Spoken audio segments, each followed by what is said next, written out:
Halo, salam sehat, salam sejahtera buat seluruh penonton dimanapun kalian berada. Pada video kali ini saya akan bicara tentang ancaman yang sedang terjadi terhadap masyarakat adat Animha atas tanah adat mereka, sementara Presiden Jokowi itu berlaga seperti pimpinan privat atau pimpinan perusahaan.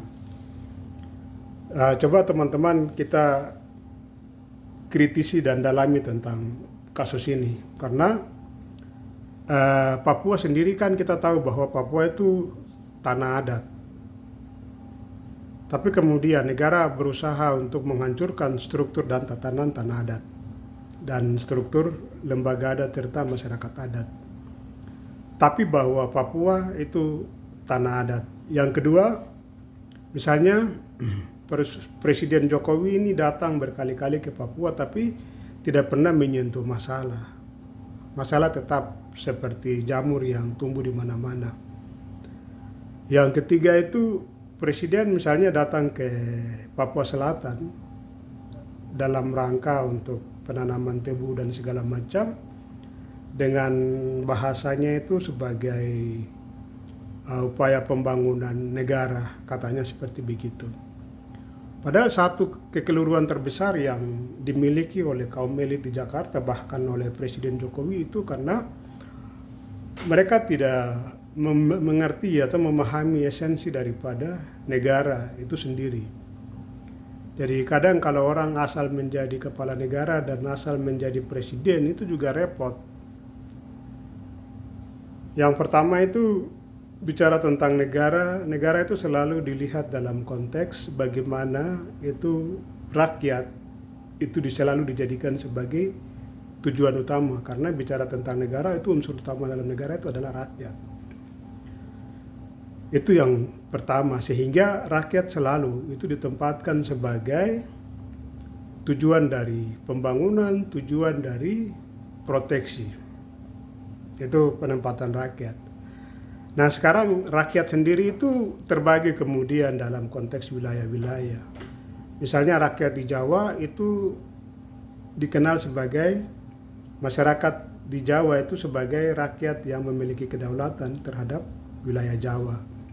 Kenapa wilayah Jawa? Karena itu bicara tentang karakteristik, bicara tentang kekulturalisasi, bicara tentang keaslian, bicara tentang satuan kehidupan.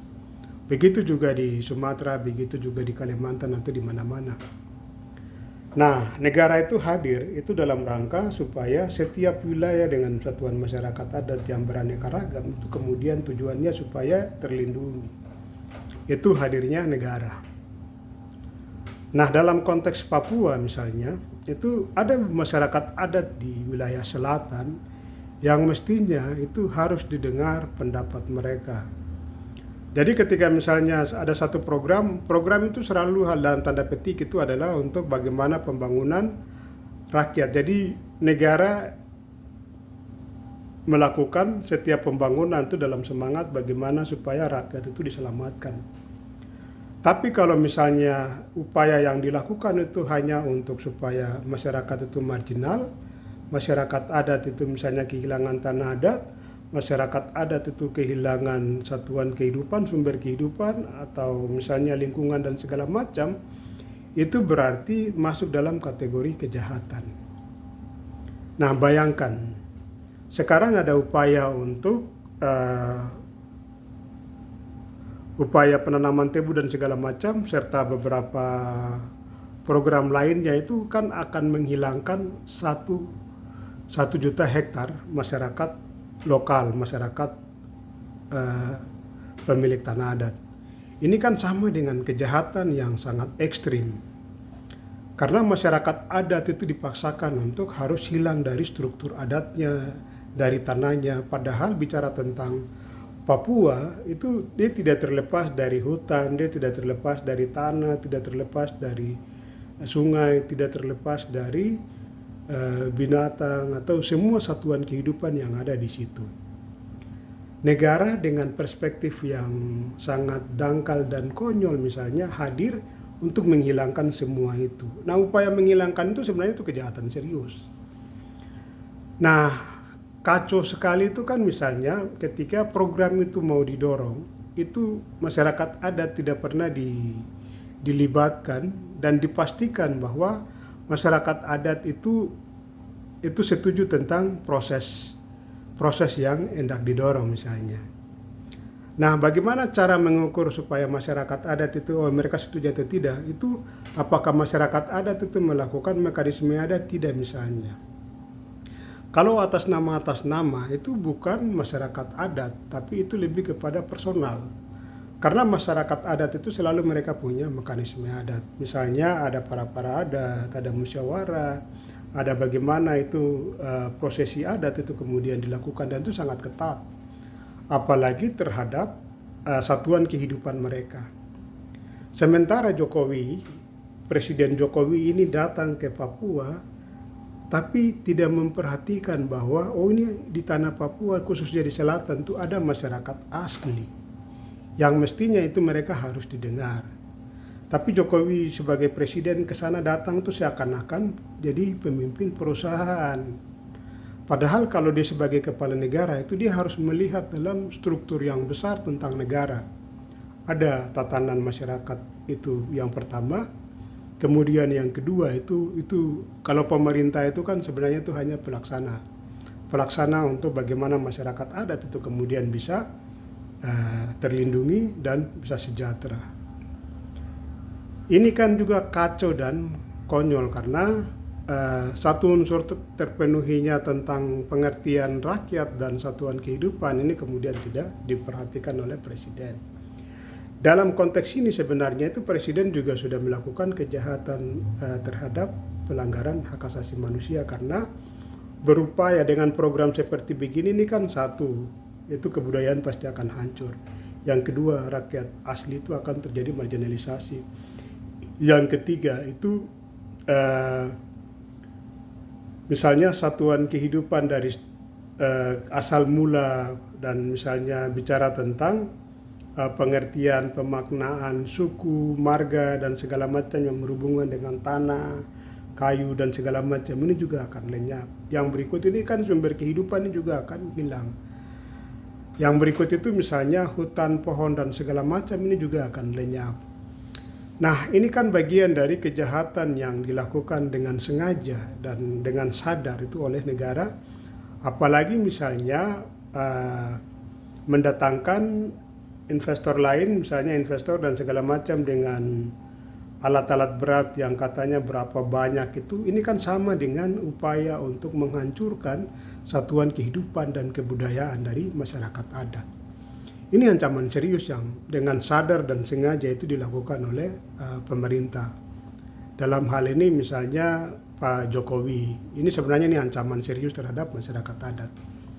Nah, hari ini kan masyarakat adat itu melakukan upaya protes.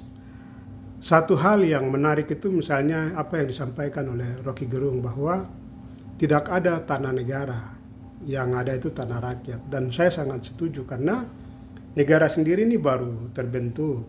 Nah, sangat konyol dan kolot sekali dan dungu itu kan ketika misalnya hanya berdasarkan surat dan berdasarkan aturan yang dibikin yang justru bertentangan dengan prinsip negara dan konstitusi. Ini kan sama saja dengan seakan-akan negara itu hanya sebagai alat untuk menindas rakyat dengan tanahnya. Ini kan sama dengan tindakan kejahatan.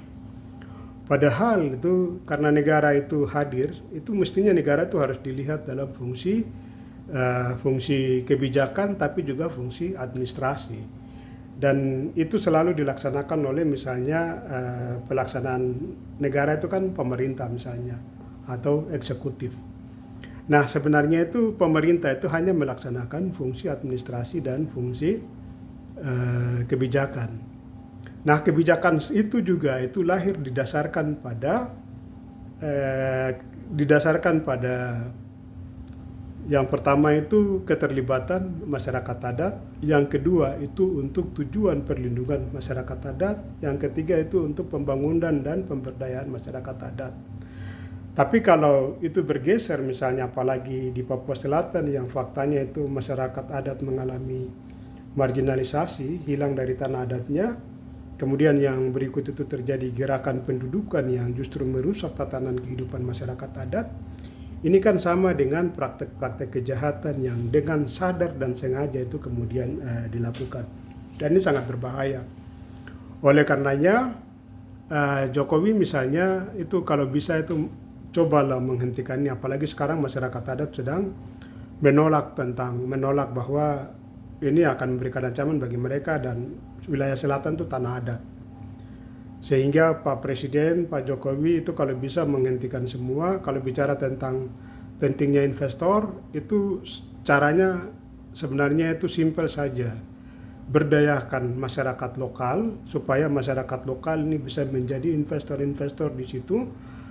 Apalagi misalnya kekayaan di Papua di selatan yang berlimpah, orbitkan banyak anak-anak Papua yang hebat, biarkan mereka ini menjadi investor-investor yang ketika misalnya mereka hendak membangun masyarakat di selatan atau dimanapun, itu berkesesuaian dengan satuan kehidupan dari masyarakat dan kebudayaan mereka. Karena menghancurkan kebudayaan itu sama dengan upaya untuk tidak hanya memarginalisasi, tapi itu sebagai upaya untuk tindakan genosida terhadap satu entitas masyarakat. Karena kalau kebudayaan itu hancur, pasti masyarakat itu akan punah. Sekali lagi, saya juga minta kepada Pak Presiden Jokowi, stop sudah dengan bermain-main seakan-akan Pak Presiden itu pemimpin perusahaan atau pemimpin privat. Papua itu terlalu banyak masalah. Pak Presiden tuh harus punya hati nurani dan punya niat yang baik. Dengan cara apa? Dengan cara dorong saja itu perundingan untuk menyelesaikan berbagai masalah di Papua. Jadi harus berjiwa besar untuk bagaimana supaya masalah di Papua ini bisa diselesaikan melalui proses perundingan. Jadi upaya-upaya untuk menghancurkan tatanan masyarakat adat dan segala macam itu kalau bisa kemudian dihentikan. Dan saya juga sangat mendukung terhadap perjuangan-perjuangan masyarakat adat di Papua Selatan. Kalian harus bersatu, kalian harus bangkit dan melawan. Ada upaya-upaya yang misalnya mendatangi person-person orang seakan-akan memberikan legitimasi. Ini juga sebenarnya ini bagian dari upaya untuk mengadu domba atau melahirkan konflik di internal orang Papua. Karena dalam proses masyarakat adat itu selalu ketat. Ada mekanisme adat, ada musyawarah, ada mufakat, ada prosesi adat, itu yang harus dilewati. Jadi kalau misalnya 1-2 orang yang dipanggil tanpa melalui prosesi itu, berarti itu tidak mewakili masyarakat adat, tapi itu personal orang. Dan personal orang itu juga bisa diduga itu atas skenario kejahatan yang dilakukan oleh oknum-oknum orang sebagai upaya untuk mendapatkan legitimasi, tapi juga sebagai upaya untuk mendorong terciptanya konflik di internal masyarakat adat. Masyarakat adat, kalian harus tetap solid, harus tetap bersatu, bangkit dan lawan, karena kalian punya perjuangan tentang tanah adat kalian itu sudah benar, itu konstitusional. Karena negara tidak punya tanah, tujuan negara itu hanya untuk bagaimana melindungi dan membangun rakyat. Tanah itu milik masyarakat adat harus bersatu, bangkit dan lawan. Apapun aturan mau dibawa dari undang-undang segala macam, itu jangan kita dengar, abaikan saja karena itu bertentangan dengan konstitusi. Hal-hal yang bertentangan dengan konstitusi itu harus dilawan. Karena sesuatu yang dibikin-bikin oleh kelompok orang itu biasanya itu lahir dari produk kepentingan.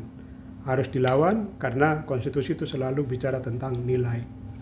Nilai bicara tentang penyelamatan masyarakat, penyelamatan kebudayaan, penyelamatan satuan entitas kehidupan. Orang Papua punya nilai dan itu semua itu juga harus dihargai dan dihormati.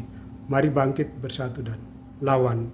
Dalam bentuk apapun kejahatan, kita harus tetap solid dan bangkit untuk melawan. Salam hormat, Tuhan memberkati.